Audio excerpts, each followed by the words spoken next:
Welcome back to ECE 442-542. In this last segment of Lecture 6.3, we are going to look at two examples of using the root locus strategy or the root locus concept to help us with controller design questions.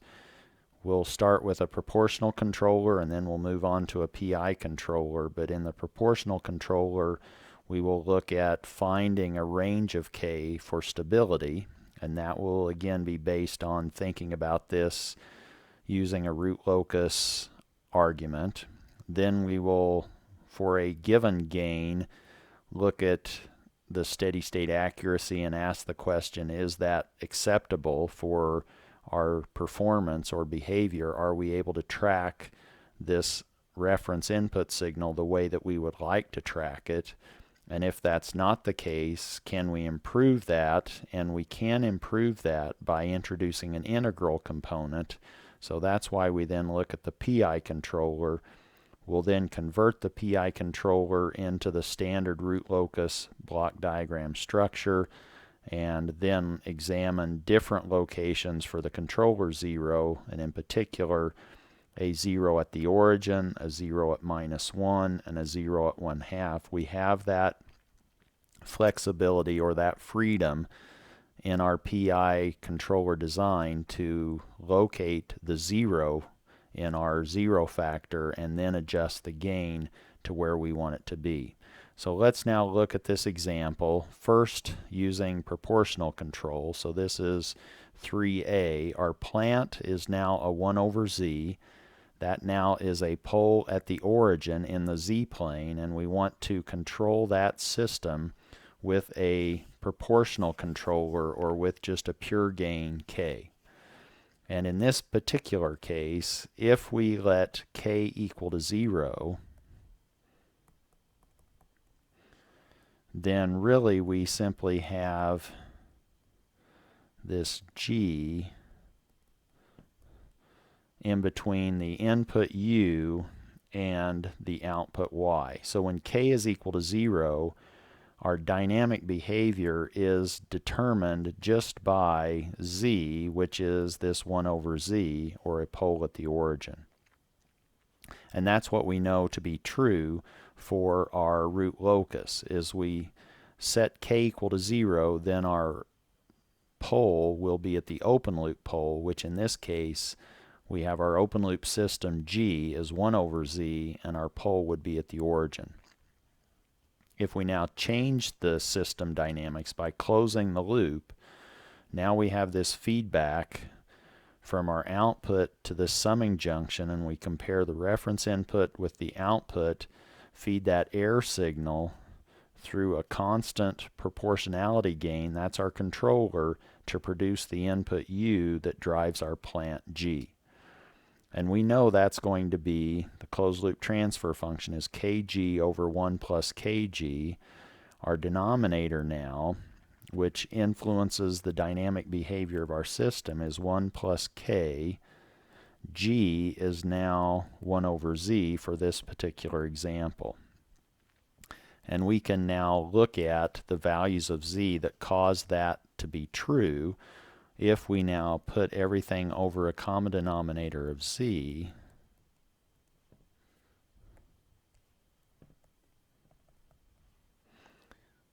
and we can now look at the numerator of our denominator, and that's what is governing the dynamic behavior of our system. So now we can pick k between 0 and infinity and solve for the values of z that make that happen. Or we are now selecting k to be non-negative to keep the roots of z plus k inside the unit circle, and the reason we're doing that is to preserve stability of our closed loop system. We know that looking at the dynamic behavior or the denominator of our system, which is governed by 1 plus kg of z, and when we set that equal to 0, we find the values of z that cause that to be true.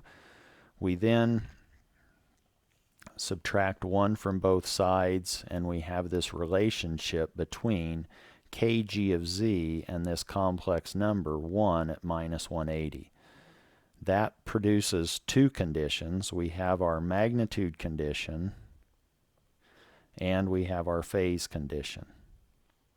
And those are the conditions then that lead to the ability to think about what questions can we answer relative to stabilizing this system and maybe creating a different set of dynamics. For the magnitude condition, in this particular example, we have k times the magnitude of g equaling 1. K times g is 1 over z, is equal to 1. Or we now can see that the gain value k is really going to be determined by the magnitude of z. Now, what is the root locus for this system? Now we have our system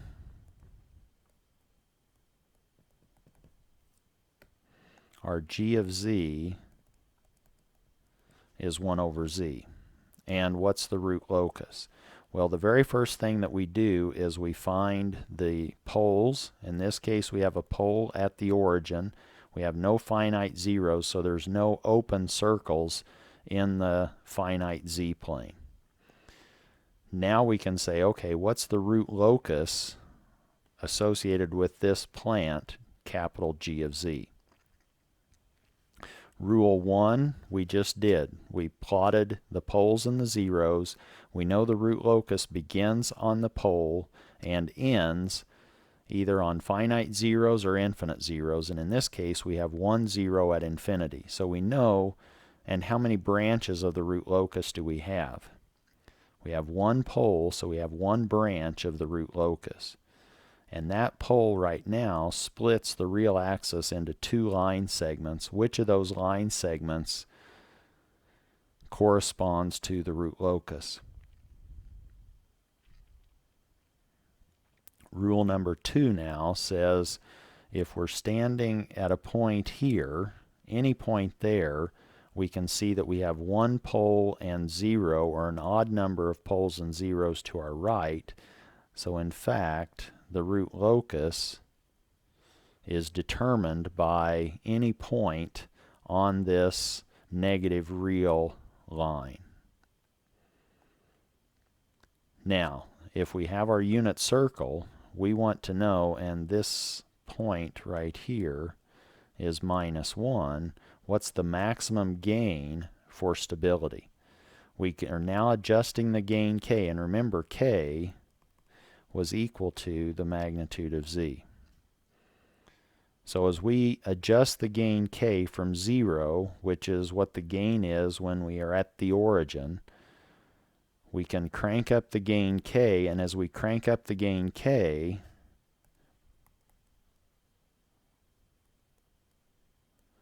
to infinity, this pole moves to infinity as well. So as k gets bigger, that closed loop pole, which is governed by, in this case, z plus k equal to 0, the z is now at minus k. So as k gets bigger, z goes to minus infinity. And that's what this equation produces, or indicates, or tells us. And that's what the root locus tells us. How big can we crank up the gain and still stay inside the unit circle? Hopefully you see that in fact we can only crank up the gain enough to get us right to the stability boundary, which is the boundary determined by the unit circle, or to that value of z equal to minus 1. We now want to calculate the k to get us to that box, and that's going to be the k expression, which is given by this. We want to now say, oh, let's evaluate that expression at z equal to minus 1. This is now the magnitude of z. That's the expression for z when z is equal to minus 1. We plug in z equal to minus 1 for every value of z in that expression. The expression's pretty simple, and we see then that we have, in this case, for our system to be stable, we need k to live between, or this adjustable gain needs to live between 0 and 1 in order for our system to be stable. Suppose somebody says, well then, if our system's stable, let's let k be 1/2. Then our closed loop transfer function is kg over 1 plus kg. G is 1 over z. We have k over z over 1 plus k over z. If we put both numerator and denominator over a common denominator of z and cancel that, we have k over z plus k. Is our system stable? Well, now we can say yes, because now this tells us that z plus 1 equal to 1/2 set equal to 0 says that z is equal to minus 1/2, and minus 1/2 is inside the unit circle. So we know our system is stable for that choice of gain k, and that shouldn't surprise us, since this was determined by our root locus argument, as we can crank up the gain k to get us right to that edge of the unit circle. Here we're just going to k equal to 1/2, and our transient now is influenced by the mode z equal to minus 1/2. So our transient is now this oscillating behavior because of the minus sign. This is our mode of our dynamics, and now we could say, okay, maybe we're not too happy with the way this system will behave dynamically. How about in the steady state? Well, what's the DC gain? The DC gain is found when z is equal to 1, and our closed loop transfer function was 1/2 over z plus 1/2. We're letting z equal to 1. We now have the DC gain is 1/2 divided by 3/2. The denominators cancel, and we're left with a DC gain of 1/3. That DC gain then allows us to determine our steady state error. We put in a 1, that's our reference input, and the output after the transients have disappeared, and we have a decay of minus 1/2, so it is exponential. This is now our DC gain that we scale our reference input 1 with to produce our steady state output.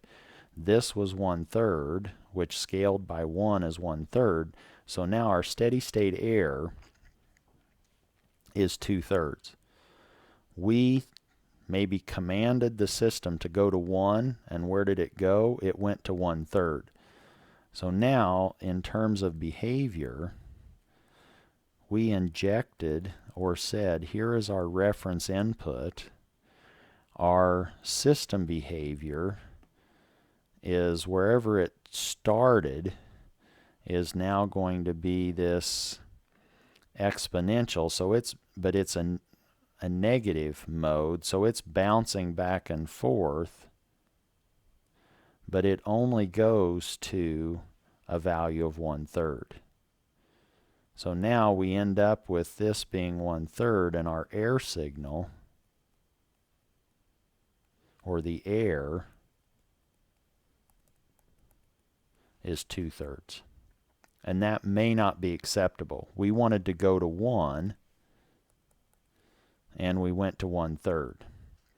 Well, one way we can improve our steady state accuracy is to introduce an integrator, and that's possible by increasing our complexity of the controller from a proportional controller to a proportional and integral controller, or to a PI control. And that now enhances the characteristics exhibited by our steady state behavior. So let's now look at what we have with a PI controller sort of going through the same process or steps that we just did for the proportional controller. Now our controller, we're doing the same plant. Our plant is still 1 over z, but now if we say, oh, we're using a PI controller, remember what we said we could say is true? Now we have a structure that is guaranteeing a pole at 1. We have adjustment in our zero factor. So alpha is at our control, and K also can be at our control. So now we have the ability to adjust 2 parameters, not just a gain. We can now inject or use that more complicated expression for our controller, C, to obtain our closed loop dynamics. Our closed loop dynamics are still influenced by the denominator of T sub C of Z, which is now this 1 plus C of Z G of Z, setting that equal to 0, and now we could actually say, oh, 1 plus K, now we're combining C and G and factoring out the gain K in our PI controller. Here was what was coming to us from the plant, and what this was our C. So now we have 1 plus CG. We extract the gain K, and what's left over is this modified or generalized plant G bar. For the generalized plant, we can say, oh, that's a ratio of a numerator polynomial and a denominator polynomial.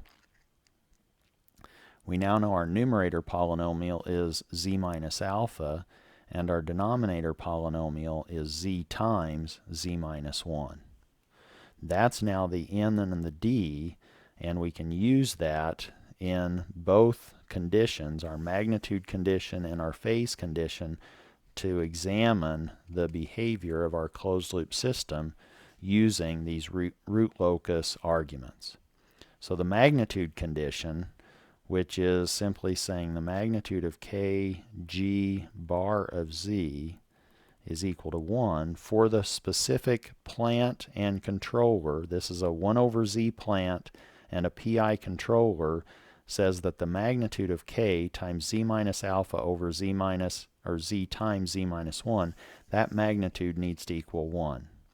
And we can solve that for k. K is now the product of the magnitudes z and z minus 1 divided by the magnitude of z minus alpha. For a given z that's on our root locus and a particular alpha value, we can now find the gain k to get us to that z location. What do we let alpha equal in this example? How do we pick alpha? And in this particular case, we actually have choices.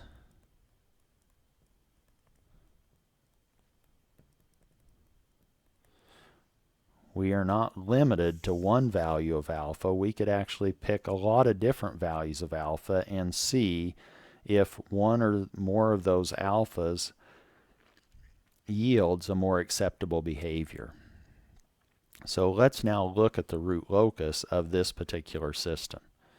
Here is our plants pole. If we now have a PI controller, we have a pole at z equal to 1, and now where do we locate the 0? The 0 is at a location, so our 0 was z minus alpha. That was the factor associated with our 0.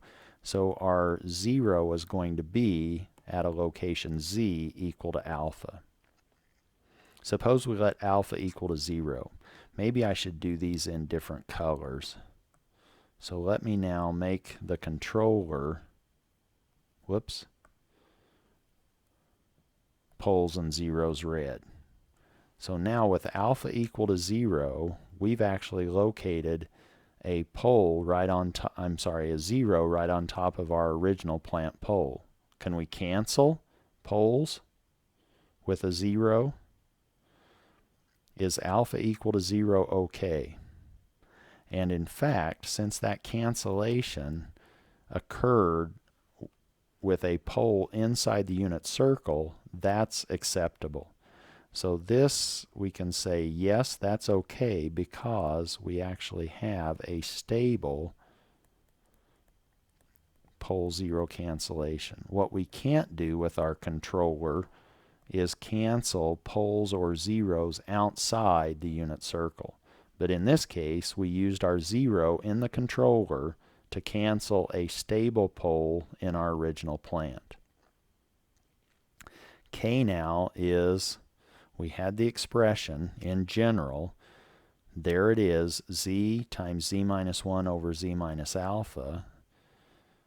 K now is this z minus 1 over z minus alpha, but alpha was 0. So in fact, this factor cancels that factor, and now our k is z minus 1. Now, what's the root locus look like for this? What real axis segments belong to the root locus? Or how many branches do we have? Now that we have a pole zero cancellation, we could basically put our virtual goggles on and not even see what's happening there with that X and the O. That effectively is not there. So now we have a single pole at z equal to 1, and I hope by this point you can say, oh, there's our root locus for this particular system. If it's just a single pole at z equal to 1, the root locus lies to the left of that, and as we crank up the gain k, we will go off to minus infinity. If this is our root locus diagram, then we can say, oh, as long as we crank up the gain below the gain to get us to minus 1, we will be having closed loop poles inside the unit circle, and we will preserve stability. So now, if we wanted to know what's the extreme value of gain k before we go unstable, well, that's evaluating the gain expression k equal to the magnitude of z minus 1 for this choice of alpha. This is alpha is equal to 0. Now we have minus 1, or this now becomes the magnitude of minus 2, or we now have a gain of 2 to keep our system stable. So as long as we keep k, the gain, this adjustable gain, on our PI controller between 0 and 2, we will have a stable behavior or a stable system. And we actually know that the steady state accuracy will be good because now we've introduced an integrator, and that means that we will have 0 error due to a constant input. So now we have a stable closed loop system as long as k lives between 0 and 2, and if I inject a 4 for my reference input after the transient, I will see the output at 4 as well. What if we located the 0 at a different location? Suppose now we located the 0 at minus 1. And this, again, is our pole of our controller. What's the root locus look like here? Do you remember?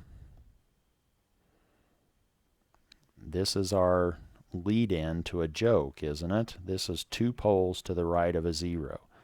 We know our root locus line segments are such that we have an odd number of poles and zeros to the right. How many branches do we have?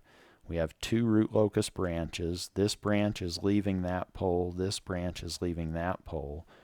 They will break away somewhere, and one will go to that finite 0. Another will go off to minus infinity. And what do we know about this particular pattern? Now we know that this particular root locus experiences a circle between the breakaway and the reentry point, with the center of the circle being at the 0 and the radius of that circle. What's the radius of the circle? That's now this geometric mean between two lengths. Here is length 1 and there is length 2. The distance those poles are away from the center of our circle. L1 is 1. So this now is, we had L1 is now the length from 0 to the origin, and the other one is from -1 to 1. Or we now have a magnitude of 1 and a magnitude of -2, which is 2. This is now the square root of 2. This is what we've already done in an earlier segment of this video, of this lecture. So we're now looking at a radius of 1.414. We are breaking away then 1.414 away from the center, which is at -1. So now the breakaway is at 0.414.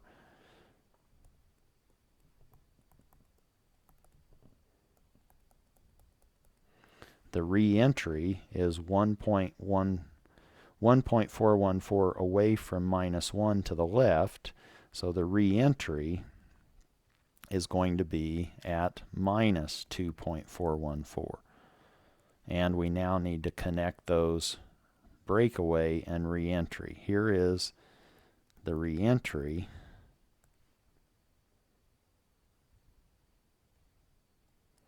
And that's supposed to be a circle. And the radius of that circle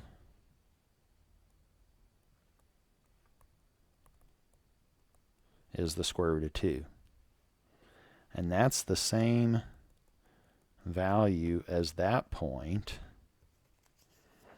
And in fact, that point should be, since this is the hypotenuse of a right triangle, then in fact this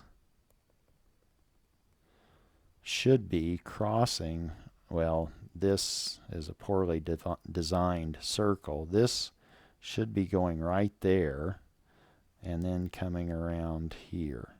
So this hypotenuse, because we know the radius is a square root of 2, that's true. This distance is 1, this distance is 1. That gives us a hypotenuse of the square root of 2. We know exactly where our system becomes unstable once we crank up the gain to get to that square location on our root locus.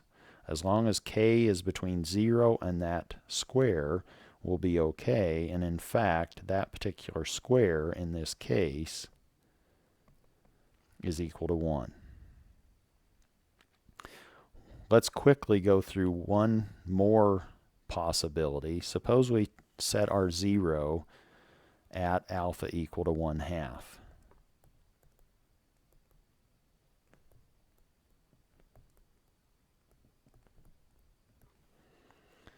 Now you can see that we have two line segments that belong to the root locus. We have one between 1 and 1/2 and the other between the origin and -infinity. So now we've let alpha equal to 1/2 for this example, and we can find the range of k for stability. We now have, this is our alpha. We can use the magnitude condition to solve for k. K is now z times z minus 1 over z minus 1/2.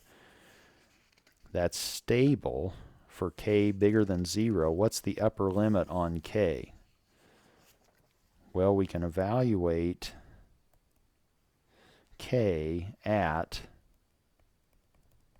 z equal to -1 to find how much can we crank up the gain. We know that we're stuck between 1 and 1/2 for any gain k between 0 and infinity, but this left line segment will zip outside our unit circle, and we need to then keep the gain k at z equal to minus 1, or the gain k less than what it is at that particular value.